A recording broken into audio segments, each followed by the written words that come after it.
அது பசங்க காய்ஸ் எல்லாம் சேர்த்து தேடிட்டு இருந்தாங்க. அந்த நண்டு இருக்கா பார்க்கலாம் காய்ஸ். காய்ஸ் நண்டு காய்ஸ்.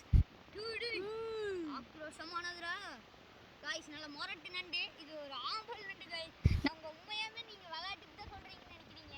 நாங்க வச்சு விட்டுட்டு அப்புறம் மண்ணை போடுறீங்கன்னு நினைக்கிறீங்க. நாங்க அப்படி பிடிக்கல. இன்னைக்கு நாங்க உண்மையாவே பிடிச்சிருக்கிறோம். பார்த்துக்கோங்க. நல்ல நண்டு மொரட்டு நண்டு. இன்னைக்கு 2 நண்டு அப்புறம் நிறைய குட்டி நண்டு பிடிச்சிருக்குங்க காய்ஸ். பார்த்துக்கோங்க. இன்னொரு நண்டு இருக்குன்னு பார்க்கலாம் வாங்க. நண்டுலாம் பாருங்க நல்ல சைஸான நண்டு தான் ஓரளவுக்கு. இங்கேயே பொஞ்சிருக்கான்னு நாங்கள் செக் பண்ணுறோம். பாருங்க கேமராமேன் காட்டுங்க.